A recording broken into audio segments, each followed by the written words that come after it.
and just swing him round on top.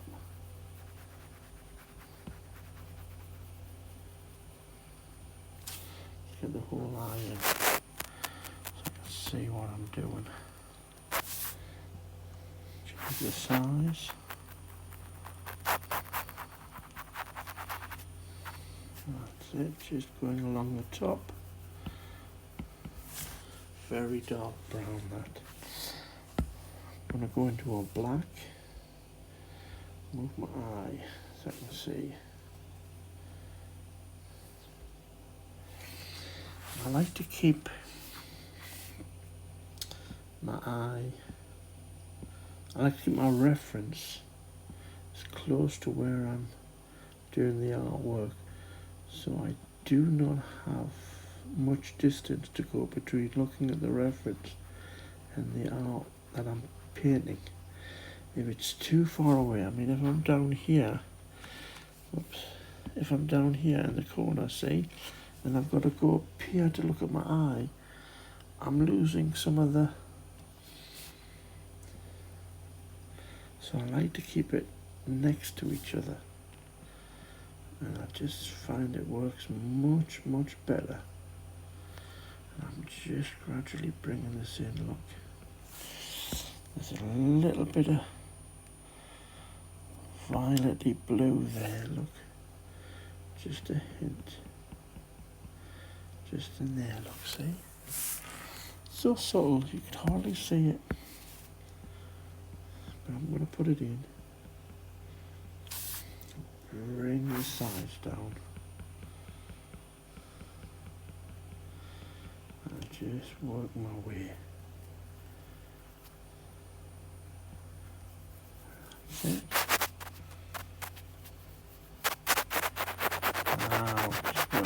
Now we're getting a lovely eye here, you see? I'm just bringing it around. Bring the opacity down, it's about 25%. And all I'm doing is I'm just following the darkness around the edge of the eye. Okay, and I'm just between the dark brown that I did, the black, it's fairly subtle, but it's blending in lovely, a little bit darker, look. So let's just strengthen it, let's just increase it slightly, the size, just so I don't want to get a hard line. There's two things when you're doing digital art. Sometimes you need a hard line, hard edge, and sometimes you need a really soft edge. And that's what I'm doing at the moment. I'm getting a soft edge along the top, see? Right. That's it. Now what I want to do is I just want to bring back the size.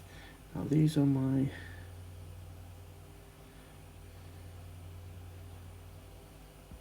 references, so I'm going to be painting over them, see, but I'm just doing it in blue first. Okay, but these ones I'm going to do in maybe a grey. So there's one large one there. Okay. A little one, satellite, just above it. Okay, now I'm going to go in with some white. Let's go back to my blue ones. Just in the middle, look. There we go. Now here, instead of white, it's more of a cream, see? A little bit of cream up there. That's better.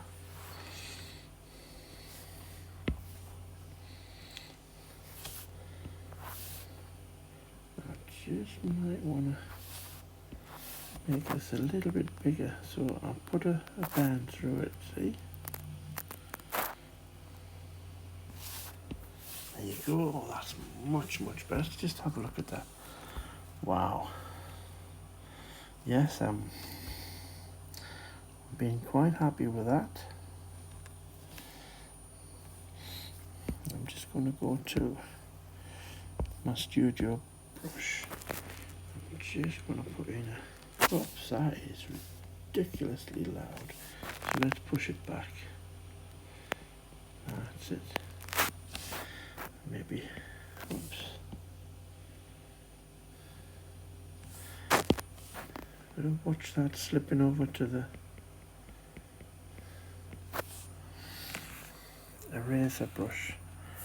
It does happen.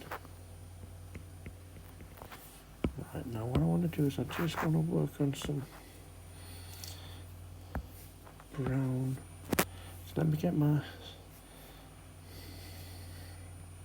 soft brush. And what I want to do is I just want to put in just an edge.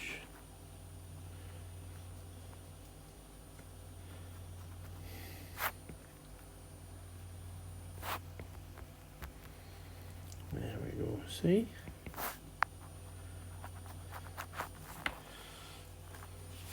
Just want to make this,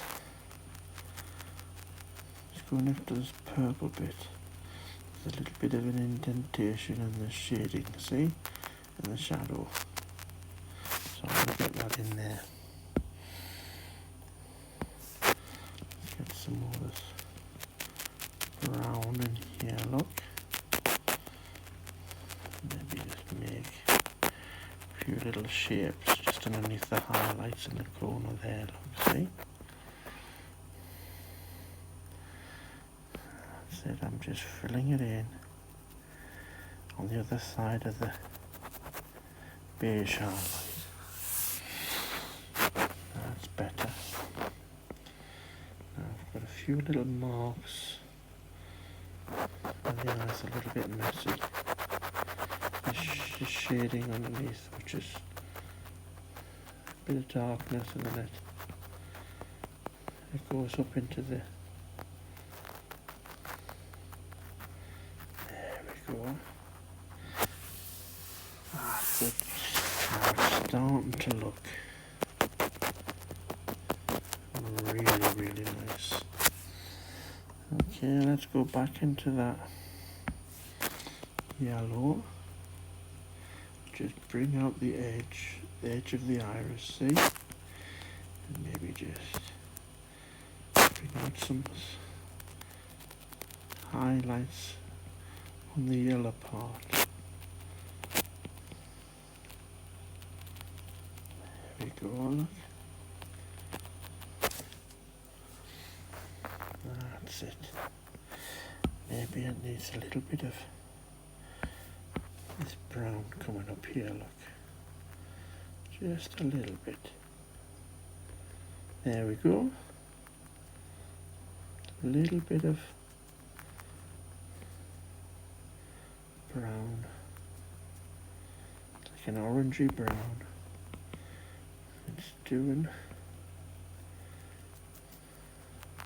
It's just breaking up that yellow, see?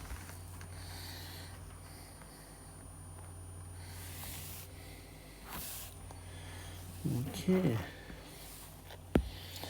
let's get our fur brush. Oh, let's do the other eye while we're on, eh? So we've got that eye. I'm quite happy with that.